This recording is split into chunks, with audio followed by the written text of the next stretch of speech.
নমস্কার। আমি চলে এসেছিলাম একটা রিং সেরিমনির অনুষ্ঠানে। আমরা এখন ভুবনেশ্বরে রয়েছি, ওখানে রিং সেরিমনির অনুষ্ঠানে আমরা এসেছিলাম। এই হলো পূর্বী, আর এর একটা বোন আছে, তার নাম হলো সিদ্ধি।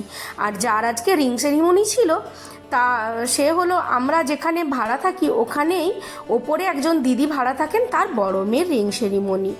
তো যাই হোক, ব্যাপারটা আমার কাছে একেবারেই নতুন, কারণ আমাদের গ্রামে যেখানে আমরা থাকি সেখানে আমাদের এই রিং সেরিমনি অনুষ্ঠানটা হয় না।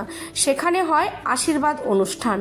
ছেলের বাড়ি মেয়ের বাড়ি গিয়ে আশীর্বাদ করে, আর মেয়ের বাড়ি ছেলের বাড়ি এসে আশীর্বাদ করে।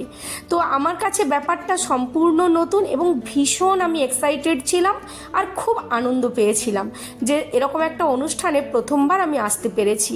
ভাবলাম কিভাবে অনুষ্ঠানটা সেলিব্রেট হয় আমি দেখব। প্রথমেই ঢুকে দেখলাম খুব সুন্দর করে একটা স্টেজ বানানো হয়েছে, পাশেই একটা টেবিলে রাখা আছে দারুণ সুন্দর একটা 3তলা কেক, যেই কেকটায় দুটো রিংয়ের ছবি দেওয়া আছে আর খুব সুন্দর করে ফুল দিয়ে টেবিলটাকে সাজিয়ে রাখা হয়েছে, আর একটা কাপেলের ছবি দেওয়া আছে। আর তারপরে দেখলাম ওরা দুজন বসে আছে। এই হলো আমাদের ওই উপরের দিদির মেয়ে আর হবু জামাই। তো দুজনকেই খুব সুন্দর মানিয়েছে, আমার তো দারুণ লাগছিল। নতুন অনুষ্ঠান, আমার কাছে একেবারেই স্পেশাল একটা অনুষ্ঠান। তো ভীষণ এক্সাইটেড ছিলাম যে পরপর কি হবে, যেমন আমিও দেখব তেমন আপনাদের সঙ্গেও শেয়ার করব। তারই মধ্যে আমি খুঁজতে লাগলাম যে রিং সেরিমনির অনুষ্ঠানটা হবে সেই রিংগুলো কোথায়। তো অবশেষে খুঁজে পেলাম। দেখুন সেটাকেও কি দুর্দান্ত করে সাজিয়ে রাখা হয়েছে। আর ওখানে দেখো লেখা আছে, ডেট দেওয়া আছে, রিং সেরিমনির অনুষ্ঠান দেওয়া আছে। তো যেই বোনের হাতে ছিল সে আমাকে বক্সগুলো খুলে দেখালো যে কোন রিং দিয়ে ওদের আংটি বদলটা হবে।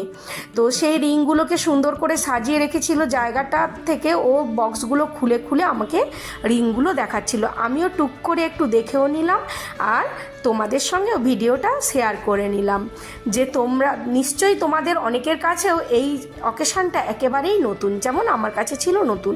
শুনেছি বাট কোনো দিন নিজে চোখে দেখিনি, এই প্রথমবার দেখলাম, তাই খুব ভালো ছিল, খুব ভালো লাগছিল। যে এই অনুষ্ঠানে কি কি হয় সেটা আমি তুলে ধরবো। ওখানে অনেক কিছুই খাবারের ব্যবস্থা ছিল, আমি খালি স্টলে একটু ফুচকাই খেয়েছিলাম। পরে ভাবলাম সব কিছু রিচুয়ালটা হলে খেতে যাব, কিন্তু তারই মধ্যে বেজে গেল প্রায় 3:30 4টে। তো সিদ্ধির মা বলল চলো দিদি আমরা গিয়ে একটু খাবার খেয়ে নিই, নাহলে এরপরে যদি বেলা বেড়ে যায় তখন কিন্তু আমাদের শরীর খারাপ হবে। তো সেই কারণেই আমরা খেতে গেলাম। আর ঠিক সেই টাইমেই হয়ে গেল আংটি বদল, সেইটা দেখতে পেলাম না, আর ভীষণ মনটা খারাপ হয়ে গেল। তাই ভাবলাম নিশ্চয়ই এরপরে কেক কাটা রিচুয়ালটা থাকবে, তাই আমি আর কোথাও গেলাম না, ওখানে দাঁড়িয়েই রইলাম। কখন কেক কাটা হবে সেটা দেব, তারপরে আর কি কি রিচুয়াল হবে সেটা দেখাবো।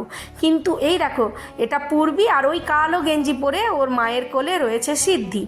আমি, সিদ্ধি, সিদ্ধির মা, পূর্বী, পূর্বীর ঠাম্মি, পূর্বীর পাপা, আমরা একটা গাড়ি করে ওখানে গেছিলাম। আর পুতু আর পুতুর বাবা আসতে পারেনি, কারণ পুতুর কলেজ ছিল আর ওর বাবার ছিল অফিস। যাই হোক, ভিডিওটা তোমাদের কেমন লাগলো, ভালো লাগলে একটা লাইক দিও, আর যদি আমার চ্যানেলে নতুন বন্ধু হয়ে থাকে তাহলে প্লিজ বন্ধু আমার চ্যানেলটা সাবস্ক্রাইব করো। টাটা।